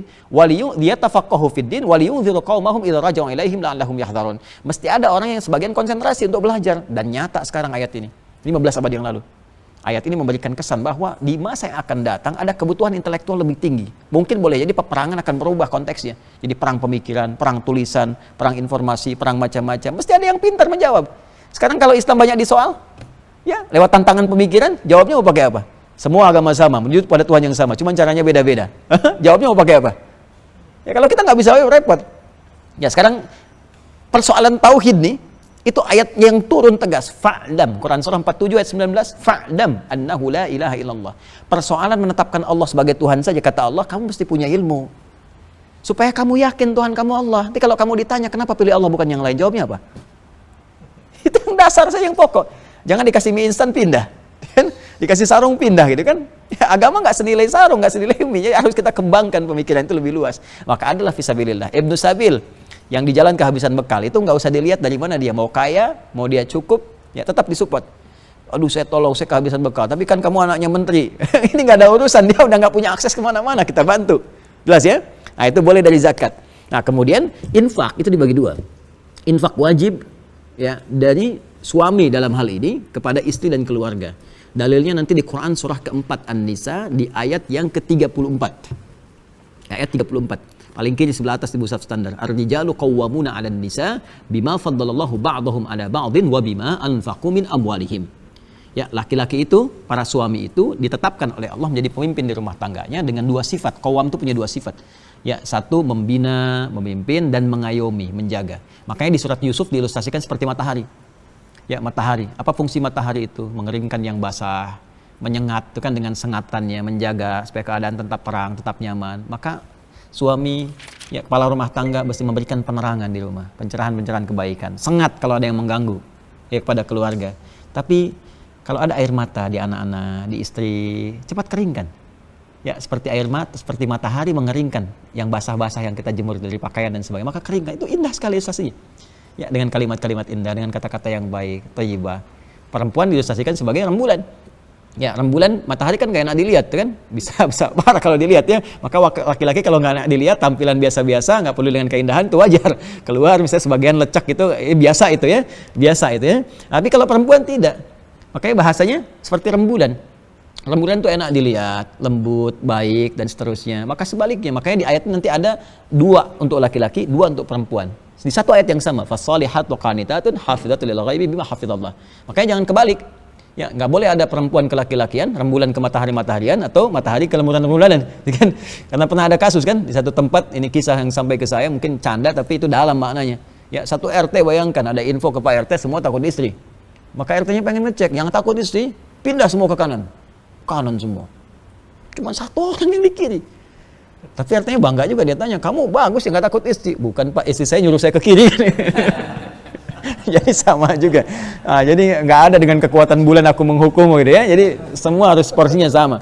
Nah, jadi itu qawwam namanya. Yang kedua, wabima anfaqu min amwalihim. Ya, laki-laki diberikan perangkat oleh Allah untuk mencari nafkah. Nafkah itu singkatan dari infak. Ya, singkatan dari apa? Infak. Jadi satu akar kata. Nah, ternyata kita diberi perangkat. Ini bedanya gini. Perempuan tuh nggak dilarang untuk bekerja. Sepanjang tidak ya mengurangi kewajibannya atau menyalahi kewajibannya di rumah. Ya, tapi nanti jadi capek. Itu redaksinya yang sampai. Ya, litashqa. Jadi sulit, repot. Ya, tapi kalau misalnya ada anak yang harus dirawat, diberikan ASI dan sebagainya, maka di rumah itu lebih utama. Dan berdosa kalau dia keluar kemudian ya mengabaikan kewajibannya dalam rumah. Kalau dia pun kemudian dapat, ini bedanya. Kalau dia dapat sesuatu misalnya dari hasil pekerjaan dia, hobi atau apa dan sebagainya, itu boleh sepanjang tidak mengabaikan kegiatan di rumah. Itu rezekinya yang Allah berikan hanya untuk dia saja. Ya. Tapi kalau laki-laki kemudian dia keluar, diberikan perangkat oleh Allah, dapat berapapun, maka dijadikan oleh Allah cukup untuk anggota keluarganya. Dia dapat 1 juta, dia bawa ke rumah cukup untuk anak, untuk istri dan sebagainya. Nanti akan disesuaikan dengan kebutuhan rezekinya. Jadi sudah rezeki itu sudah diatur oleh Allah, nggak akan tertukar. Dan semua akan cukup sesuai kebutuhan kita. Ya, tinggal kita mau nyari dapat. Rumusnya itu. Ya, semuanya akan cukup. Yang miskin itu yang tidak pernah merasa cukup. Ya, itu poin. Itu miskin hakiki ya, bukan miskin ikhtiar. Miskin ikhtiar nanti diturunkan lagi. Nah, jadi laki-laki itu punya kewajiban untuk infak. Jadi bekerja kemudian nafkah. Itu nafkah yang wajib, ingat itu ya. Nah, ada nafkah yang sunnah. Infak yang sunnah. Yang sunnah ini pun dibagi 2, yang pokok dengan yang umum. Yang pokok itu kalau ada 5 kondisi ini maka didahulukan. Di Quran surah kedua ayat 215. Yas'alunaka madza yunfiqun. Mereka bertanya kepada Muhammad SAW, ya, apa yang harus diinfakkan? Maka turun ayat qul ma anfaqtum min khair. Katakan kalau mau infak harus yang paling bagus. Yang terbaik gitu kan? Baik, jangan zakat mall itu bagus, zakat malnya yang paling lecek gitu kan? Kan salah. Kemudian lil walidain, pertama untuk orang tua. Jadi orang tua bukan dizakati, berinfak. Infak sunnah itu. Jadi kalau kita punya kelebihan, ya, terus kita pengen ngasih pertama kali orang tua, jangan jauh-jauh sampai keluar negeri kemana-kemana. Orang tua sendiri berharap kan orang tua tuh nggak pernah cerita gitu, nggak pernah cerita. Ya, tapi kalaupun orang tua mampu, misalnya punya kemampuan, bos atau apa dan sebagainya, atau direktur dan semacamnya, itu tetap infak itu mesti ada. Ada kesenangan walaupun nggak diharap-harap. Ya, bawa makanan kesukaan, infak. Bawa hadiah misalnya, bawa baju dan sebagainya, nggak apa-apa, itu infak. Dan itu bakti terbaik. Itu nilainya tinggi insya Allah. Sampai Ibnu Abbas itu di kitab Al-Adabul Mufrad, Al-Imam Al-Bukhari punya kitab lain namanya Al-Adabul Mufrad. Itu pernah ada seorang bertanya kepada beliau minta fatwa. Saya punya dosa cukup besar. Konon ada yang menyebutkan dosanya zina atau terlibat dalam suatu yang dosa besar lah gitu kan. Saya mau tobat gimana caranya? Pertanyaan Ibnu Abbas satu, kamu masih punya ibu nggak dia? Loh, masih ada. Kamu pulang, puncakkan baktimu pada ibumu. Heran dia kan? Loh, kenapa kok harus ke ibu katanya? Karena kata Ibnu Abbas, saya nggak melihat jalan terbaik untuk memohon ampunan kepada Allah kecuali lewat bakti pada ibu. Karena beliau kan pakar Al-Quran. Di Quran itu kan pengabdian kepada ibu, ya, kemudian ayah selanjutnya, itu ditempatkan setelah kita beribadah kepada Allah, posisinya. Ya, Quran surah ke-17 ayat 23, wa qadha rabbuka alla ta'budu illa iyyahu wa bil walidaini ihsana. Allah Rabb telah menetapkan baktikan dirimu kepada Allah ibadah, kemudian puncakkan baktimu pada orang tua. Nah, dari orang tua ini dirinci di surah ke-31 ayat 14, dahulukan hamalathu ummu, ibu dulu. Nanti ada porsi ayah, ada porsi ibu. Ya, kenapa ibu disebutkan nanti 3 kali di hadis Nabi, ummak, kemudian abak? Karena nanti ibu punya 3 hal yang nggak dilakukan oleh ayah. 1, mengandung, nggak ada ayah mengandung. 2, menyusui, nggak ada ayah menyusui. Dan 3, melahirkan. Ya, mengandung, melahirkan, menyusui. Ya, jadi kalau udah laki-laki aja lah gitu ya. Perempuan aja, jangan dicari Satpol PP ditanya siapa kamu, Nia. Siapa Nia? Yang jelas Kurniadi. Kurniadi Nia. Joni Cepi gitu kan. Enggak usah jauh-jauh. Nah, ini orang tua lil walid wal aqrabin, kerabat dekat. Kerabat dekat ini bisa 2 tafsirnya. Bisa kerabat kita secara biologis, ya, misalnya ada adik, ada kakak, ada bibi, ada dan sebagainya, dia kekurangan, kasih infak. Ya. Nah, kalau ini kerabat ini kalau dia masuk fakir, miskin, sepanjang bukan dari makanannya dari kita, nggak dikirim sembako, nggak dikirim apa, itu boleh dikasih zakat. Ya, nanti dari situ misalnya ada infak, boleh disupport lagi. Nah, ada yang kedua adalah aqrab ini wal aqrabin, kerabat dekat dalam arti tetangga kita, tetangga sekitaran, ya, tetangga tempat kita tinggal. Jadi boleh jadi kita misalnya orangnya di Palembang atau orangnya di luar Jawa, tinggal di Jawa, di Bekasi, di sini kan yang paling duluan tahu kita sekitaran kita. Jangan sampai kita tidak berbagi, ini spiritnya, ini hikmahnya, ya. Jangan sampai tidak berbagi sehingga mereka menganggap udahlah biarin aja, kemalingan juga biarin gitu kan. Nah, ini yang berbahaya, ini spiritnya, ini hikmah diantaranya. Wal aqrabin wal yatama, yatim, anak yatim. Anak yatim ini kenapa infak? Ada hikmahnya.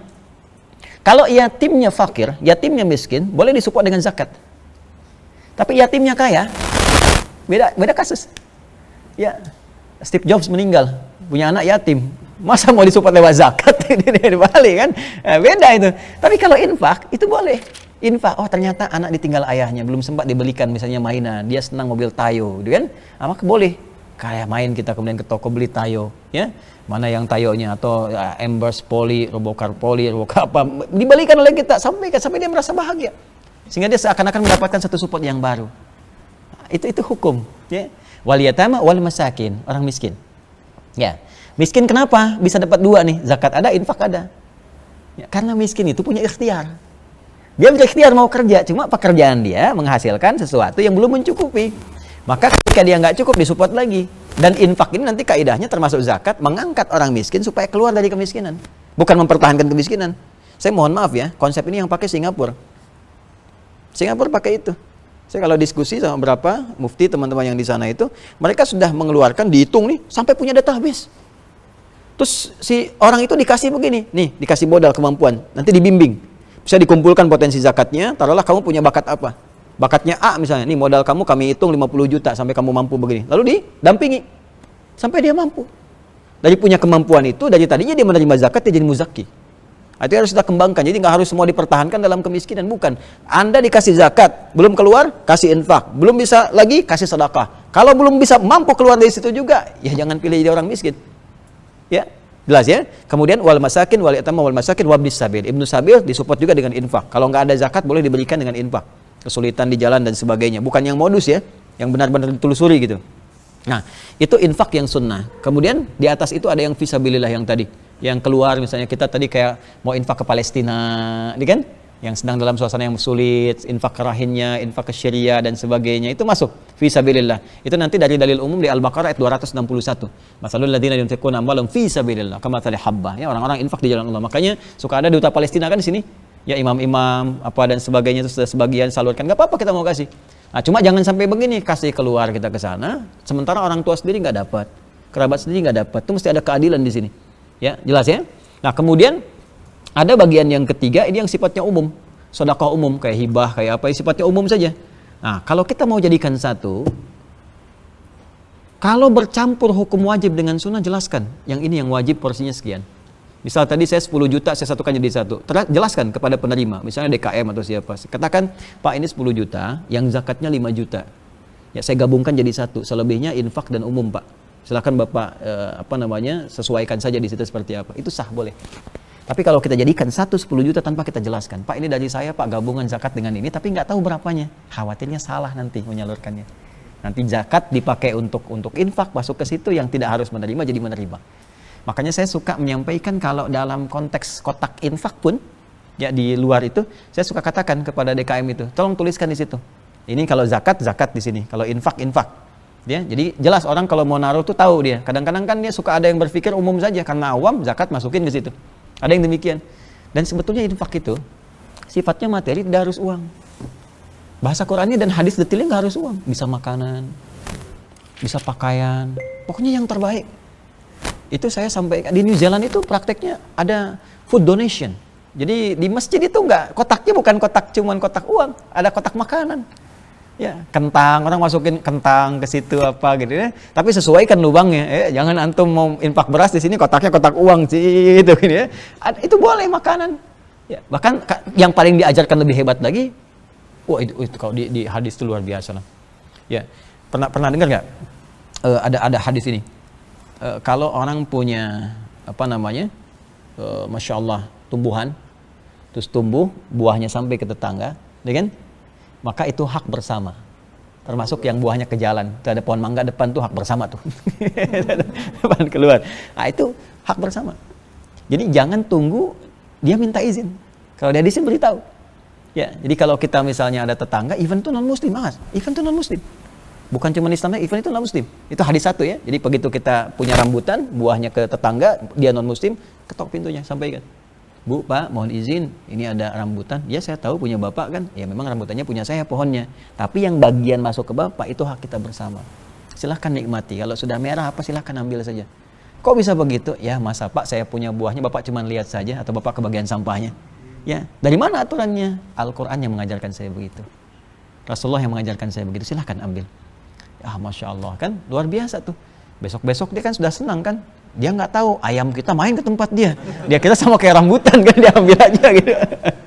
Itu indah. Apalagi belum kaidah begini tentang makanan kan. Siapa yang masak makanan baunya sampai ke tetangga, maka bagilah dia walaupun hanya kuahnya. Tapi awas tuh, terlalu kencang bilangnya kuahnya tuh ya. Jangan salah tafsir. Jangan Anda makan ayam, opor Anda makan ayamnya, kuahnya dibagi tetangga, bukan begitu. Maksud hadis ini walaupun Anda masak cuma kuah saja. Bagi supaya dia nggak salah paham. wah masak opor nih nggak bagi-bagi gitu kan, padahal yang Anda masak apa? Misalnya bacem, tempe, bumbu opor kan bisa kan? Bagikan, atur porsinya. Tapi apakah hadis itu mengatakan kalau tetangga Anda muslim saja? Tidak. Kan ada yang Kristen, ada yang Hindu saudara kita, sebangsa setanah air. Ya, ada yang Hindu, ada yang Buddha, datangi. Ketok rumahnya.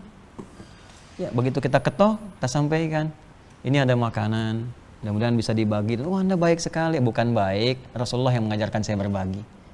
Masya Allah. Besoknya bisa ketok, bisa pakai salam, Pak. Assalamualaikum, udah salam tuh. Ya, ada apa, Pak? Cuma mau tanya, apakah Rasulullah sudah ada membagi lagi gitu? Ada lumayan tuh udah sampai situ. Nah, jadi itu kurang lebih Mas Fahad ya untuk yang pertama. Kalau sifatnya sama boleh umum. Ya, infak semua gitu. Kemudian untuk yang disatukan ini, apakah di Ramadan atau di luar Ramadan, ada juga kejadian yang tadi saya petakan di awal gitu ya. Jadi kalau dia menarik ke depan itu boleh. Misal, keluarnya harusnya Syawal. Dan tolong ya, kalau zakat khususnya, dihitungnya pakai Hijriah. Jangan pakai Masehi. Hijriah. Makanya saya kalau ada sesuatu yang kira-kira zakat mal, saya terima kapan nih? Ya, Hijriahnya. Misalnya sekarang Ramadan, tanggal 22 Ramadan, berarti nanti keluarnya Ramadan lagi tanggal 22. Ya.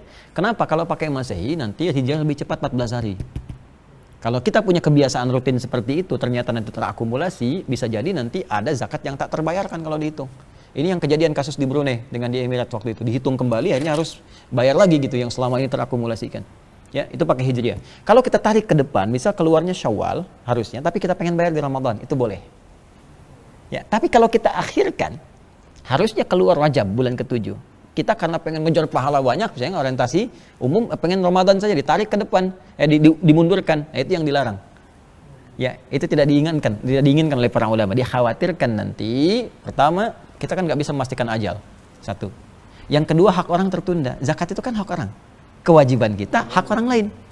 Ya, seperti kita gajian ditunda ya nanti Ramadan supaya saya keluarnya banyak pahala. Mau nggak nerimanya? Kerjanya di bulan Rajab dapat pahala, dapat gajian di bulan Ramadan. Pak, mana gajiannya? Entar Ramadan sekalian saya dapat pahala banyak. Kan nggak bisa begitu kan? Nah, jadi itu gambarannya seperti itu ya. Jadi kalau kita majukan boleh, kita mundurkan tidak diperkenankan. Ya, kecuali kalau kita ada kondisi-kondisi yang sifatnya bukan wajib ya, seperti infak, seperti anggaran umum yang tahu kita Ramadan ngasih itu sah-sah saja. Ya, yang terakhir tadi tentang yang kalau kita berbuat baik. Oh, niatnya kemudian diakhirkan. Baik, itu juga berdasar kondisi. Saya ambil dalilnya dulu ya. Dalil yang pertama adalah Al-Bukhari hadis yang pertama dari Umar bin Khattab Abu Hafs qala Nabi sallallahu alaihi wasallam innamal a'malu binniyat. Semua perbuatan bergantung kepada niatnya. Baik, kemudian Nabi juga menyampaikan di hadis lain umatku akan dibangkitkan berdasarkan niatnya. Maksudnya dibayar pahalanya oleh Allah, diberikan kebaikan oleh Allah, ya dinilai oleh Allah itu berdasarkan niatnya masing-masing, bukan berapa banyak dia mengerjakan sebuah perbuatannya. Nah, niatnya dibagi dua. Niat yang harus awal, pokok mengiringi sebuah ibadah. Biasanya ibadahnya wajib, yang pokok. Ya, contoh misalnya apa? Contoh ya seperti Ramadan, puasa seperti sekarang. Ya, puasa Ramadan. Kemudian niat sholat yang wajib, yang pokok. Itu harus di awal. Jadi ditujukan di awal. Ya, kita kalau sudah masuk subuh, lewat subuh, kita baru niatkan saya mau niat puasa Ramadan. Sebagian ulama menganggap tidak sah. Ya, menganggap tidak sah. Jumhur mengatakan tidak sah karena niat itu rukun yang awal untuk menunaikan puasa. Ya, bahkan kalau ada orang misalnya, mohon maaf ya, ini biasanya suka ada pertanyaan seperti ini. Bagaimana kalau suami istri misalnya berhubungan seksual malam harinya, terus tiba-tiba bangun menjelang subuh sebentar lagi. Ya, mana yang dahulukan, mandi atau kemudian dia sahur dulu? Nah, secara fikih dahulukan sahur. Karena sahur itu syaratnya tidak harus suci. Boleh sahur, ya, tapi tentunya cuci dulu tangan apa gitu kan, kemudian dia makan dan berniat pada saat itu. Dia niat. Baru setelah itu dia mandi, walaupun dia terlambat subuhnya misalnya, tidak ikut jamaah di masjid, ya, atau misalnya jamaah berdua di situ, itu sah dilakukan. Jangan sampai mandi dulu, begitu mandi terlambat, nggak sahur, nggak niat tidak dahulukan. Ya, sholat juga sama, terutama sholat fardu. Ya, fardu itu harus bersamaan kata Imam Syafi'i di kitab Al-Um, ya muqtarinan bitakbir. Jadi begitu kita bertakbir, Allahu Akbar, di hati kita kemudian arahkan. Kemana sholatnya ini? Jadi tadi saya sholat zuhur kan, Allahu Akbar, saya berniat sholat zuhur 4 rakaat. Ya, sebagai imam atau sebagai makmum lillahi ta'ala karena Allah subhanahu wa ta'ala. Karena kita orang Indonesia kita katakan demikian. Orang Arab mengatakan di hatinya, usalli fardhu dhuhri 4 rakaat mustaqbil qiblati ala lillahi ta'ala atau imaman lillahi ta'ala. Oke kan? Nah, ini kasus yang nanti dilafadzkan, lafadz itu bukan niat. Ingat ya, tapi karena ada kasus tertentu orang susah kemudian mau khusyuk, susah ada gangguan dan macam-macam, maka ulama pada saat itu kepadanya untuk kasus Anda ini kiaskan kepada niat haji, niat umrah yang dilafadzkan karena berjuang untuk mendapatkan kekuatan besar, maka dia lafadzkan itu. Dan secara psikologis itu memberikan kekuatan besar dan teorinya dipakai oleh orang Jepang, ditiru oleh orang Korea. Dulu ada acara Banteng Takeshi kan, begitu mau menaklukkan Takeshi, oh, kamu bisa, kamu bisa, kamu bisa. Itu kan sesuatu yang dikeluarkan untuk motivasi. Ini asalnya ke situ. Sampai kemudian dilafadzkan, itu untuk penguat niat, bukan niatnya yang ada di hatinya. Ya itu wajib. Jadi nggak bisa di tengah-tengah misalnya saya niat sholat zuhur, tidak. Harus dimulai dari awalnya. Ya, kalau yang sunnah itu umum sifatnya boleh. Bahkan di tengah bisa berubah. Itu sah. Yang sunnah. Ya, baik itu sholat misalnya atau mau infak. Ya boleh di akhir juga, di tengah-tengah misalnya kita teman punya utang, gitu kan? Sifatnya misalnya ada utang kepada kita sekian nih. Nah, ini lebih luas lagi, kalau dalam perkara harta lebih luas. Ada yang bisa diakhirkan, ada yang bisa di awal diikrarkan. Yang bisa diakhirkan seperti tadi, ini utang, belum ada akad, belum ada apa-apa, dia utang, kemudian kita lihat dia punya potensi yang sifatnya berhak menerima zakat misalnya. Itu boleh disampaikan kepada dia. Ya itu untuk kamu saja, itu zakat dari saya, dan tidak usah malu untuk menyampaikan itu. Ya itu zakat dari saya. Kecuali kalau orang yang misalnya, mohon maaf ya, khawatir tersinggung atau apa, padahal dia berhak menerima atau nggak mau, kita boleh dalam hati sampaikan kepada Allah. Ya Allah, itu niat saya untuk zakatnya untuk dia, gitu kan. Lalu disampaikan oleh Anda dengan bahasa, udah itu nggak usah dipikirin, sudah anggap lunas, selesai gitu ya. Tapi kita niatkan di hati untuk zakat untuk dia. Untuk infak boleh. Ya, tapi ada hal-hal yang kalau dia dikerjakan sifatnya harus di awal. Ya, seperti apa misalnya niat terkait dengan haji karena mengumpulkan harta. Jadi ada ibadah fisik seperti sholat, ada ibadah harta seperti zakat, seperti infak, ada ibadah harta dan fisik. Ya seperti haji. Haji itu mengumpulkan di awal. Jadi hartanya ada, fisiknya ada, dan diniatkan di awal ketika kita saat miqat. Ya nawai Allahumma labaika Allahumma hajjan, ya labaika Allahumma umratan, di awal dikatakan. Tapi kalau seperti tadi muamalah harian misalnya kita ingin tetapkan uangnya begitu, itu nggak ada masalah. Di akhir kita simpulkan karena akhir itu pembuka yang awal sebetulnya. Ya kecuali kalau begini, saya udah niat zakat di tengah-tengah dirubah. Saya infak aja gitu ya. Nah, itu nggak bisa. Itu nggak bisa. Kecuali kalau sama-sama sunnah. Ya, infak dengan sedekah, dan itu nggak ada bedanya. Nggak ada bedanya. Saya kira itu ya. Baik. Cukup ya, nggak terasa ini sudah 1 jam kayaknya. Ya. Saya kira itu yang kita bahas untuk kesempatan hari ini. Semoga Allah muliakan kita, menerima ibadah kita, dan merahmati kita semua sampai kita kembali kepada Allah Subhanahu wa taala. Allahumma taqabbal minna innaka antas sami'ul 'alim wa tub 'alaina innaka antat tawwabur rahim. Allahumma ij'alna min ahli al-Qur'an waj'al al-Qur'ana sahiban lana fid dunya wa syafi'an lana fil akhirati ya arhamar rahimin. Rabbana atina fid dunya hasanah wa fil akhirati hasanah wa qina adzaban nar. Bi fadlika subhana rabbika rabbil 'izzati 'amma yasifun wa salamun 'alal mursalin wa akhiru da'wana subhanakallahumma wa bihamdika nashhadu an la ilaha illa anta nastaghfiruka wa natubu ilaik walhamdulillahi rabbil alamin.